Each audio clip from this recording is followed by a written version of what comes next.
The man who will eventually bring instant messaging to the world is not a scientist, but a painter. He is also a fierce anti-Catholic who runs a spectacularly unsuccessful race for mayor of New York. Most importantly, Samuel Finley Breese Morse is a man of immense determination. It's a good thing. His quest to invent an electric telegraph will take him 12 long years. I think the secret, if there is one there, is ambition. Morse really wants to be famous. He wants to make money, but he really craves that fame. And what may have inspired him was that he missed his own wife's funeral a number of years earlier because the news that she had died took several days to reach him. It's possible that he saw that there was a sort of social need for this kind of rapid communications technology. By the time Morse comes along, more than 50 inventors have built electric telegraphs that transmit messages over wire. One system that a number of people have already invented has 26 wires, one for each letter of the alphabet. But no one has convincingly demonstrated a model that is truly practical. Samuel Morse's saga of invention begins in 1832 aboard a ship returning him from France to the US.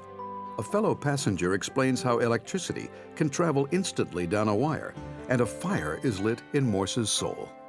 He said, well, obviously this is a way to make a communications technology. And he thought he was the first person to ever think of this. But of course, people have been trying to do this for the best part of a century.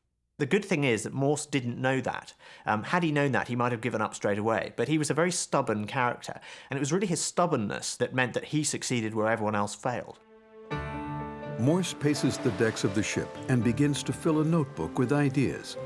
He comes up with the notion of transmitting short and long bursts of current that can be fashioned into a code of dots and dashes.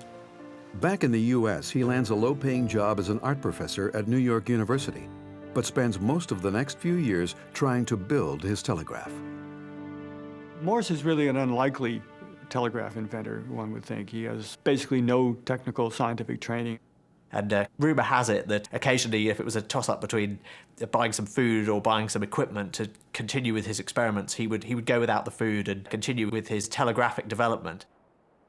This is Morse's first telegraph. The transmitter is a cumbersome device that resembles a printing press. An operator turns a crank and feeds a row of metal slugs with teeth on them under a lever. That connects and disconnects the circuit in short and long bursts. Wire connects this to a receiver, where it activates an electromagnet controlling a pencil. The pencil marks incoming dots and dashes on a paper tape. It was amazingly complicated. And it's not surprising that when Morse tried to demonstrate this to people, they said, "What's that? What do you mean that's a telegraph? Don't be ridiculous." Morse perseveres. By 1837, his telegraph can transmit over 10 miles of wire strung up around a university lecture room. The following year, he heads to the Capitol in search of federal funding. He set up his contraption on a table, and he had a big coil of wire in between them. But the problem was that he was actually just sending a message within the same room, and he was then holding up this strip of paper that had squiggles on it and claiming that this was a message. And a lot of the onlookers thought that he was mad. One of them said, "That's what I call pretty thin," and another one said, "That doesn't prove anything." And so the idea that this was a revolutionary technology seemed very far-fetched.